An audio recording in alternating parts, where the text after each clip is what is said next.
স্নান আর শরীর ধোয়ার মধ্যে পার্থক্য কী? স্নান আর শরীর ধোয়ার মধ্যে অনেক পার্থক্য আছে।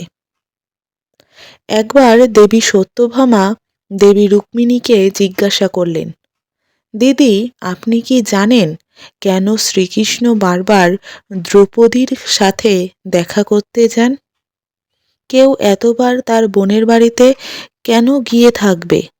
আমার মনে হয় কোনো কিছু একটা ভুল হচ্ছে, কিন্তু এমন কি চলছে যাতে বারবার সে দ্রৌপদীর বাড়িতে ছুটে যান? এটি শুনে দেবী রুক্মিণী বললেন, আজে বাজে কথা বলো না। ভাই বোনের এই হলো এক পবিত্র সম্পর্ক। যাও গিয়ে তোমার নিজের কাজ করো। কিন্তু ভগবান শ্রীকৃষ্ণ সব বুঝেছিলেন। তিনি হঠাৎ কোথাও যেতে তৈরি হলে দেবী সত্যভামা জিজ্ঞাসা করলেন, ভগবান, আপনি এখন কোথায় যাচ্ছেন? ভগবান বললেন, আমি বোন দ্রৌপদীর বাড়িতে যাচ্ছি। এবার সত্যভামা তো আরও অস্থির হয়ে উঠলেন এবং সঙ্গে সঙ্গে দেবী রুক্মিণীকে বললেন, দেখো দিদি, তিনি আবার দ্রৌপদীর বাড়িতে যাচ্ছেন। শ্রীকৃষ্ণ এটি শুনেই জিজ্ঞাসা করলেন, তুমিও কি আমার সাথে আসবে? তখন সত্যভামা তৎক্ষণাৎ রাজি হয়ে যায় আর দেবী রুক্মিণীকে বললেন, দিদি, তুমিও আমাদের সাথে দ্রৌপদীর বাড়িতে চলো। সেখানে এমন আনন্দের আচ্ছাদন করে ফিরে আসবে যে সারা জীবন দ্রৌপদী মনে রাখবে। দেবী রুক্মিণীও এতে রাজি হলেন।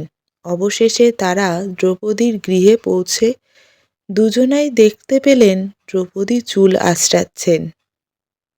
দ্রৌপদী যখন চুল আঁচড়াচ্ছেন তখন ভগবান শ্রীকৃষ্ণ জিজ্ঞাসা করলেন, দ্রৌপদী, তুমি এ কী করছো? দ্রৌপদী উত্তরে বললেন, ভাই, চুল বাঁধার কাজ করছিলাম। তখন ভগবান বললেন, কেন তুমি চুল বাঁধার কাজ করছো?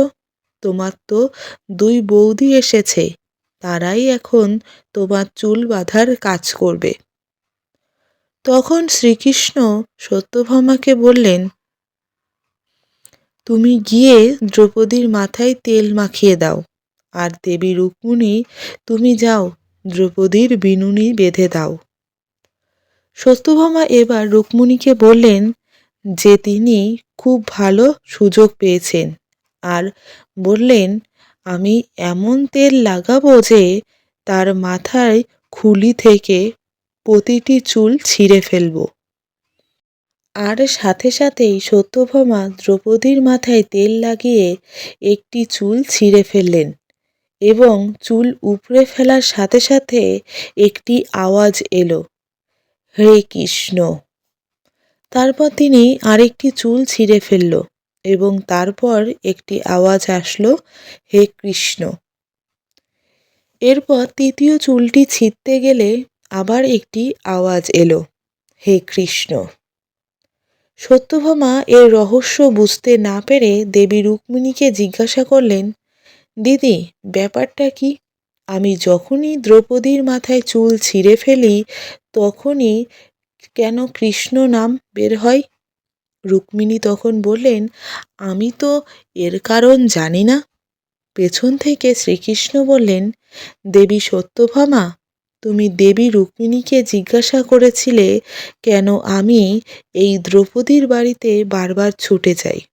এর কারণ হলো, পৃথিবীতে এমন কোনো সাধু, কোনো ঋষি, কোনো তপস্বী, কোনো অন্বেষণকারী, কোনো উপাসক নেই যে দিনে ৩.৫ কোটি বার আমার নাম গ্রহণ করেছে। সেখানে দ্রৌপদী একমাত্র বিকল্প। সে প্রতিদিন স্নান করে আমার নাম নিয়ে থাকে, তাই তার একটি ছিদ্রে কৃষ্ণ নাম দেখা যায় এবং আমি সেই কারণেই প্রতিদিন তার কাছে আসি। একে বলে স্নান, যা দেবী দ্রৌপদী প্রতিদিন করতেন।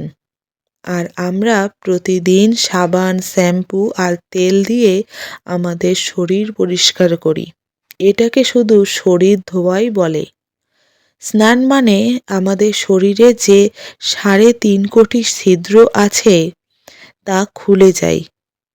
ভগবান নারায়ণকে যখন প্রশ্ন করা হয়েছিল, এই ৩.৫ কোটি রন্ধ্র কেন কৃতকর্মের দ্বারা প্রাপ্ত হয়েছে, তখন নারায়ণ বললেন, কোনো মানুষ যদি ৩.৫ কোটি বার ভগবান শ্রীকৃষ্ণের নাম নেয় তখন তার পুরো জীবনে একবার স্নান করতে পারে।